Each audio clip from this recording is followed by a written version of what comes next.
जय माँ तारा, जय सरकार हुजूर। नमस्कार दोस्तों, हमारे चैनल माँ तारा सरकार में आपका स्वागत है।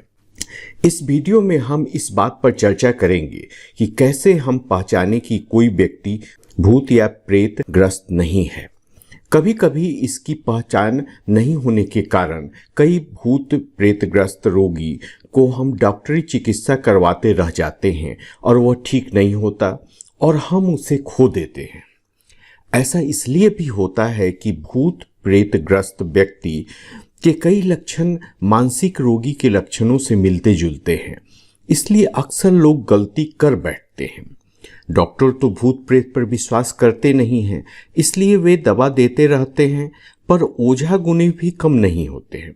वे मानसिक रोगी को भी प्रेतग्रस्त कहकर उनकी झाड़ फूंक करते रहते हैं, जबकि वे जानते हैं कि यह रोगी प्रेतग्रस्त नहीं है और रोगी ठीक नहीं होता, बल्कि रोग और बिगड़ जाता है।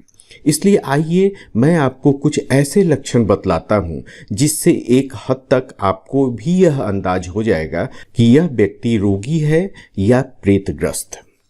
प्रेतग्रस्त रोगी की आंखें ज़्यादातर लाल और बड़ी होती हैं और उनके पलकों के बाल खड़े रहते हैं।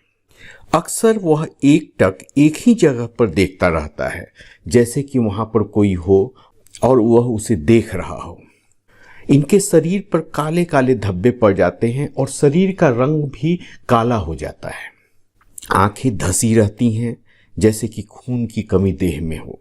ये ज़्यादातर चुप बैठे रहते हैं, पर कभी कभी इसके उल्टे ये बहुत आक्रामक भी हो जाते हैं और हर किसी पर, चाहे वह बड़ा हो या छोटा हो, हाथ उठा बैठते हैं या हाथ में जो वस्तु आए उसी से बिना सोचे समझे मारने को तैयार हो जाते हैं।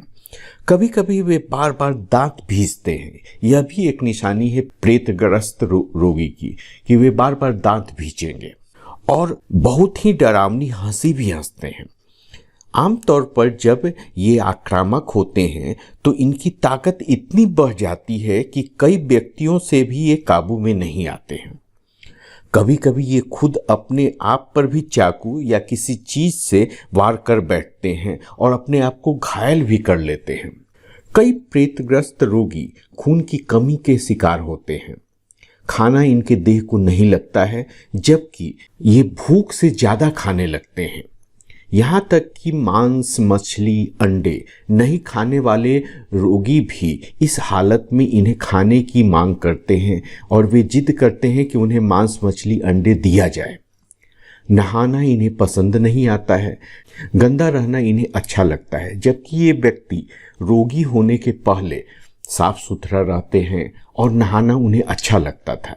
यह बदलाव रोगी होने के बाद आता है। वॉशरूम में भी वे घंटों बैठे रहते हैं और वहाँ बैठना उन्हें अच्छा लगता है, उसकी सुगंध उन्हें अच्छी लगती है। अक्सर इनके शरीर से अजीब सी गंदी बदबू आती रहती है और यह उन्हें महसूस नहीं होती है, जबकि आपको तुरंत यह महसूस हो जाएगी। ये रात को ज़्यादा सोते भी नहीं हैं। ज़्यादातर 3 से 4 बजे ये जग जाते हैं या रात भर कभी कभी जगे रहते हैं। कभी कभी ऐसा भी आप देखेंगे कि कुत्ते इन्हें देखकर भौंकने लगते हैं या अलग हट जाते हैं। किसी किसी व्यक्ति पर प्रेत पूरी तरह सवार नहीं होता है, वह केवल इनके अगल बगल में रहता है और कभी कभी इनकी सवारी करता है।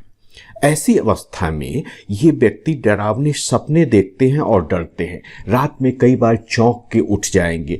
इन्हें सांपों के सपने अक्सर आते हैं। इन्हें कभी कभी ऐसी आवाज़ें भी सुनाई देती हैं जो दूसरे को सुनाई नहीं पड़ती, जैसे कि कोई उस कमरे में चल रहा है, कोई इनका नाम लेके पुकार रहा है या कहीं पायलों की झनकार हो रही है, जबकि दूसरा कोई उनके बगल में भी बैठा हो तो उसे वो सुनाई नहीं पड़ता है। इन्हें लगता है कि कोई इनके पास से गुजर गया है या कभी कभी इन्हें लगता है कि इनके पीछे या साथ में कोई चल रहा है। कभी कभी इन्हें धुएं के रूप में सफ़ेद या काला साया भी दिखता है। ये पूजा करना नहीं चाहेंगे, मंदिर जाना भी नहीं चाहते हैं, जबकि रोगी होने के पहले ये पूजा भी करते थे और मंदिर जाना पसंद करते थे। इनके स्वभाव में यह बदलाव रोगी होने के बाद आ जाता है। पूजा करने पर इनकी तबीयत और खराब हो जाती है, इसलिए ये पूजा करना छोड़ देते हैं। ज़्यादातर केस में इनका स्वभाव पहले से उल्टा हो जाता है, यानी पहले अगर शांत स्वभाव के थे तो इस समय आक्रामक हो गए। कभी कभी आपको ऐसे रोगी भी मिलेंगे जिनमें रोग के सभी लक्षण होते हैं, कमजोरी रहती है, पर टेस्ट कराने पर कुछ नहीं आता और डॉक्टर कहते हैं कि आपको तो कोई साइकोलॉजिकल बीमारी है, कोई भी शारीरिक बीमारी आपको नहीं है। ऐसे केस में अधिकतर उन पर प्रेतों का साया रहता है। औरतों में अक्सर मेंस्ट्रुअल प्रॉब्लम हो जाता है, ज़्यादातर उनकी ब्लीडिंग बढ़ जाती है। कई को तो अपनी बच्चेदानी भी निकलवा देनी पड़ती है, डॉक्टर यही रिकमेंड करते हैं, जबकि रोग कुछ दूसरा होता है। कुछ केसेस में तो इन्हें साफ महसूस होता है कि इनके साथ कोई और सोया हुआ है और उनके साथ गंदी हरकतें भी कर रहा है। इनके पति बीमार रहने लगते हैं। कभी कभी ऐसा होता है कि इनके पति ही प्रेतग्रस्त रहते हैं और ऐसी हालत में कभी कभी वे सेक्सुअली ओवर एक्टिव हो जाते हैं और उनके इस बदलाव को औरतें तुरंत महसूस कर लेती हैं। अगर आपको ऐसे लक्षण मिले तो जरूर किसी अच्छे जानकार से मिलें। आप मेडिकल टेस्ट में हजारों रुपये बर्बाद करते हैं, अगर केवल इसी का टेस्ट करवा लेंगे तो पेशेंट तो ठीक होगा ही, आपके डॉक्टरों के पैसे भी बचेंगे।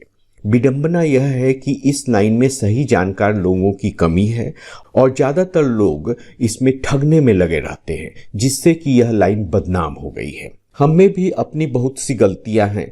अगर एक डॉक्टर से हम दिखाने जाते हैं तो वह पहले ही अपनी बड़ी फीस ले लेता है, पर एक ओझा या गुनी आपके रोगी को देखने के कुछ पैसे मांगे तो उसे देना आपको गलत लगता है।